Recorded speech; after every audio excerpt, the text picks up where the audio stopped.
আসসালামু আলাইকুম, সবাই কেমন আছেন? আশা করছি সবাই ভালো আছেন। তো চলে আসলাম আপনাদের সাথে ঈদ ব্লগগুলো শেয়ার করার জন্য। ঈদে খুবই ব্যস্ত ছিলাম, যার কারণে আমি ওরকমভাবে ব্লগ ভিডিও বা কোনো কিছুই করতে পারি নাই বা আপলোড করতে পারি নাই। ভিডিও করতে পারছি বাট আপনাদের সাথে শেয়ার করার ওরকমভাবে কোনো সময় পাই নাই।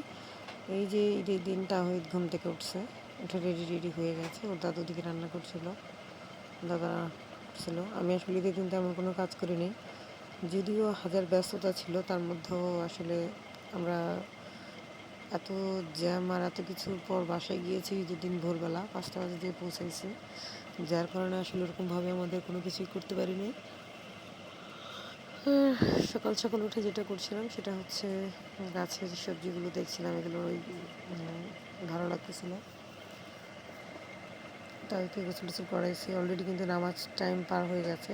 তো তাদের আব্বুকে আমি সব কিছু রেডি করে দিয়েছিলাম, তারপর এসে আবার ঘুমাইছে। তাদের বাবাও খুব টায়ার্ড ছিল, যার কারণে ঘুমাইছে, আর এরকম কিছু হয় নাই। আর তাওহীদকে তো আমি কোনোভাবেই টেনে টুনে উঠাইতে পারি নাই, আর নামাজে পাঠাইতেও পারি নাই। আর সবজিগুলোই আসলে মশলা দিলে সুন্দরভাবে হয়েছে। আমার এখানকার পুঁইশাকের পাতাগুলো দেখলে একদম পরানটা ভরে যায়, যে এত বড় বড় পাতাগুলো হয়। সবশেষে যেটা হচ্ছিল যে ঈদের দিনে আসলে তেমন কিছুই করিনি, এটাই হচ্ছে মানে সবশেষের কথা। আর তারপর আমরা যেটা করেছিলাম, আমি আমার নানাদের শ্বশুরবাড়ি যাচ্ছিলাম, অলরেডি সবাই জানেন, সেই ব্লগগুলো বলেছিলাম যে শেয়ার করব। তো যেহেতু মানে নতুন আত্মীয়, ওরকমভাবে আমি ভিডিও করতে পারি নাই, আর ফুল ভিডিও আমি আসলে ক্যাপচার করতে পারি নাই, যার জন্য আমি খুবই দুঃখিত। আর যতটুকু পেরেছি ততটুকু আপনাদের জন্য আমি ক্যাপচার করেছি। আর এই মরিচ গাছগুলো সেই শুধু গাজীপুর থেকে বিক্রমপুর পর্যন্ত অনেক জার্নি করে আসছে, আর এগুলোর মধ্যে মরিচ ধরছে, যার কারণে ভালোই লাগতেছে। সেই ছোট্ট চারা দিয়ে গেছিলাম, এখন এগুলোতে মরিচ ধরে গেছে।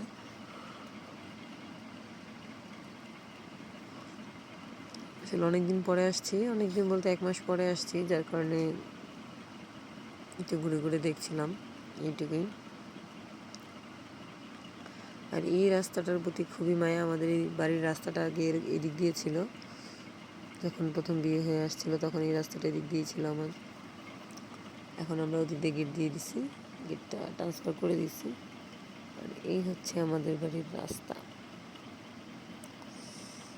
তো ঈদের দিন কেটে গেছে সুন্দরভাবেই, আলহামদুলিল্লাহ ঈদটা কেটে গেল। দেন হচ্ছে আমরা যেটা করেছি, পরের দিন আমার ননদের শ্বশুরবাড়ি গিয়েছিলাম, কিন্তু ওকে আমরা কোনোভাবেই আনতে পারি নাই, কারণ ওর শ্বশুর ওকে দিবেই না। তবে ঈদের দিন বিকালবেলা আমরা একটু বাইরে বের হয়েছিলাম, একটু আশেপাশেই ঘোরাঘুরি করার জন্য। আমার এক্স্যাক্ট জায়গাটার নাম মনে নাই, কিন্তু এখানে একটা ইউনিয়ন পরিষদ ছিল, আর হচ্ছে স্কুল, এখানকার আসলে এটা একটা বোর্ড স্কুল। আর উপাশে একটা কালী মন্দির আছে, এই কালী মন্দিরটা মানে এই মন্দিরটা দেখতে যাই নাই, কারণ আমাদের পুজো চলতেছিল, আর এমনিতেও আমি মন্দির টন্দির দেখতে যাওয়া পছন্দ করি না, যার কারণে আমি মন্দির দেখতে যাই নাই। আর এখানে একটা বড় একটা গাছ আছে, যে গাছটা আসলে আমার দূর থেকে অনেক ভালো লাগতেছিল, কিন্তু আমি ভিতরে যেয়ে ছবি তুলতে চাইছিলাম, তবে যাই নাই। আর বাইরের পরিবেশটা তো এরকম একটা সুন্দর না, কিন্তু মাঠের ভিতরে পরিবেশটা অনেক সুন্দর। সেখানে গিয়ে আমরা আসলে এই যে এই গাছটা দেখতে পেলাম, আর এই গাছটা দেখে তো আমি বুঝতে পারছিলাম না গাছটা আসলে কীভাবে বড় হয়েছে, নাকি গাছটা ভেঙে গেছে। অনেকে আসছে এদিকে হাঁটাহাঁটি করতে বা ঘোরাঘুরি করতে আসছে, আর আমি বারবার এই গাছটাকেই দেখছিলাম আর মুগ্ধ হচ্ছিলাম। ওদের ছেলেবেলা দেখে আমার কাছে অনেক ভালোই লাগতেছিল।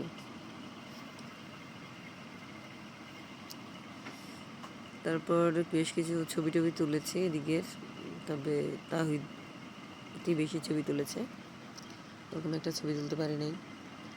আর ঈদের দিন আস্তে আস্তে প্রায় সন্ধ্যা হয়ে গেছে। আসলে কি বলবো, আপনাদের সাথে অনেক কিছুই টুকটাক শেয়ার করি, আপনারা হয়তো অনেকে বিরক্ত হন বা অনেকে বলেন যে শুধু শুধুই পক পক করি, কিন্তু বাস্তবতা এমন, আপনি যত যাই করুন না কেন, আপনি যতটাই চেষ্টা করুন না কেন নিজের লাইফটাকে ইজি বা পজিটিভলি বা হচ্ছে আপনি স্মুথলি রান করবেন, আসলে এটা পসিবল হয় না। Life is so complicated, life আসলে অনেক কমপ্লিকেটেড, যেটা কিনা আপনি যতই চেষ্টা করেন না কেন স্মুথলি চলবেই না, কোনো না কোনো দিক দিয়ে কমতি থেকেই যাবে। এখানে তাহিদের সাথে আমার খুব হচ্ছিল, কারণ ও চেয়ার্স করতে যা বলছিলাম ও বুঝতেছিল না, ও দুই হাতে নিয়ে চেয়ার্স করবে।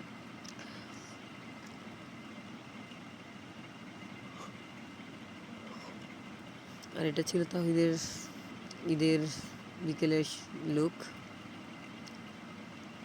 প্রথম তাহিদ আইসক্রিম খাবে না, দিন হচ্ছে সবই খাবে, বাসায় যেয়ে খাবে, কিন্তু আইসক্রিম তার বাসায় যেয়ে খেলে হবে না। আর এইগুলো হচ্ছে বক, বক উড়ে যাচ্ছে, অনেকে ভাবতে পারেন পাখি, কিন্তু না, বক। জীবনটা আসলে অনেক সুন্দর করে সাজানো যায়, চাইলেই সাজানো যায়, কিন্তু আবার চাইলেই সম্ভব হয় না। আর আমরা যখন নবাবগঞ্জ যাচ্ছিলাম তখনকার ভিডিও এটা। এই জায়গাগুলো আমার কাছে খুবই ভালো লাগে, বিলগুলো। যারা নবাবগঞ্জ বা মুন্সিগঞ্জে থাকেন তাদের কাছে তো এটা একদম খুবই ইজি, কিন্তু আমাদের কাছে ইজি না। আর এই দেখুন সবাই অলরেডি রেডি শেডি হয়ে চলে আসছে, তাহিদও মোটামুটি ভাবসাপ নিয়ে চলে আসছে, যাবে বিয়ে বাড়ি যাবে বলে কথা। ফল টল কিনে নেওয়া হয়েছে, আমরা সামনে যেয়ে মিষ্টি মিষ্টি কিনবো।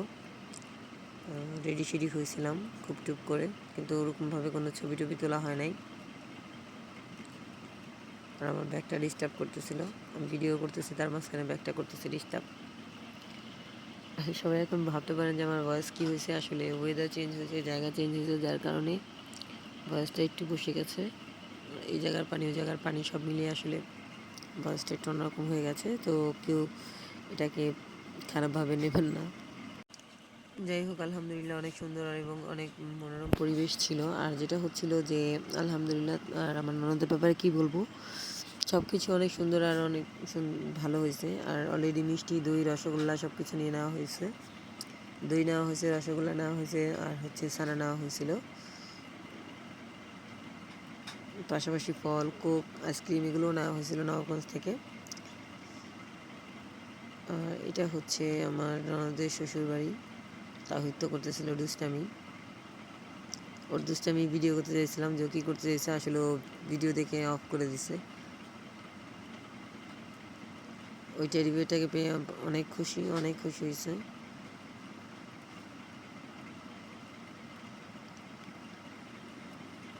ছোট্টখাটো হইলেও আলহামদুলিল্লাহ অনেক সুন্দর। আর হচ্ছে কাঁঠাল গাছটা দেখতে পাচ্ছেন, এখানকার গাছে অনেক কাঁঠাল বা ফল ফলাদি সব কিছুই অনেক ধরে, যার কারণে হচ্ছে এখানের মাটি অনেক ভালো, মাটি ভালো, যে কারণে এরকমটা হয়।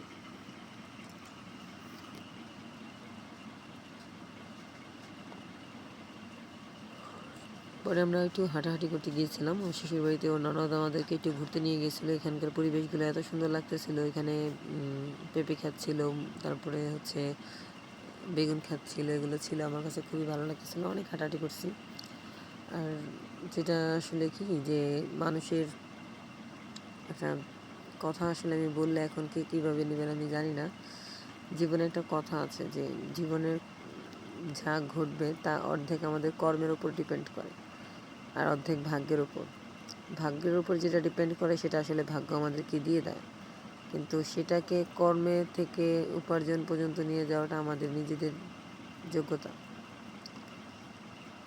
যেটা কিনা আমাদের নিজেদের উপরে ডিপেন্ড করে। এখন আলহামদুলিল্লাহ আমি যেটা যতটুকু বলবো, যে সব কিছু মিলিয়ে খুব সুন্দর, আর সব মানে খুবই ভালো একটা ফ্যামিলি তারা।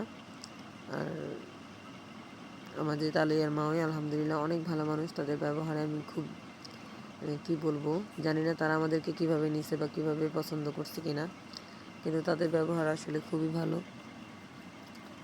আর আমি যতটুকু দেখতে পাচ্ছি যে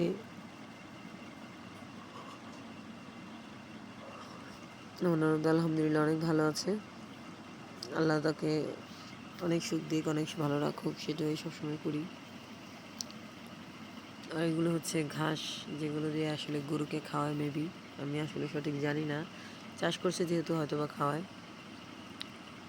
আর সব কিছু মিলে যেটা হয়েছে যে আমি আজকে আসলে এক্স্যাক্টলি কোনো টপিক নিয়ে কথা বলতে আসি নাই, যখন যেটা মনে হচ্ছে সেটাই আপনাদের সাথে আসলে বলতেছি। আপনারা বিরক্ত হচ্ছেন হয়তো বা, তাহলে এই ওয়েদারটাকে অনেক মানে প্রচণ্ড রোদ ছিল, আর আশেপাশের যে পরিবেশটা অনেক সুন্দর ছিল, কিন্তু এত পরিমাণ রোদ আর এত পরিমাণ গরম ছিল যে আসলে ওই দিন বলার বাইরে। আমরা গরমে একদম অস্থির হয়ে গিয়েছিলাম, আমার শ্বশুর তো অসুস্থই হয়ে গেছিলো। আর অসুস্থ হওয়ার একটা কারণও ছিল, সেটা হচ্ছে অনেক দিন পর, প্রায় 10-12 দিন পর সে তার মেয়েকে দেখছে। ছোট জিনিসটার উপর একটু মায়া মহব্বত একটু বেশিই থাকে। তো আমি আসলে আমার শ্বশুর ইমোশনটা বুঝতে পারছিলাম যে কেমন লাগছে, কারণ আমি তো অলরেডি বাবার বাড়ি ছেড়ে চলে আসছি। বাবার কেমন লাগছিল বা আমার কেমন লাগছিল সেটা বুঝতে পারতেছিলাম, কিন্তু এতটা অসুস্থ হয়ে গিয়েছিলাম, আমি তো অনেক ভয় পাচ্ছিলাম। কিন্তু অনেকক্ষণ পরে একদম আসার আগে ঠিক হয়ে গেছিল।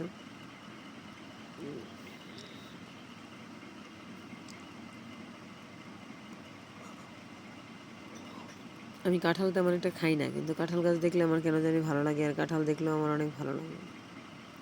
আর এখানকার গ্রামীণ পরিবেশগুলো দেখে আমার নিজের গ্রামের কথা মনে পড়ে গেল।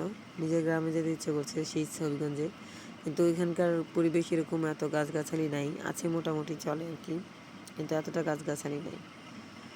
তো জানি না আজকের ব্লগটাতে কে কেমন দেখবেন, কিন্তু আমি আসলে প্রকৃতির যে সৌন্দর্য বা রূপটা সেটাই আপনাদের সাথে তুলে ধরার চেষ্টা করেছি। আর শুধু শুধু কোনো না কোনো টপিক নিয়ে কথা বলে আপনাদের মন মাইন্ড কোনোটাই খারাপ করতে চাইনি, যেহেতু ঈদ ব্লগ ছিল। আর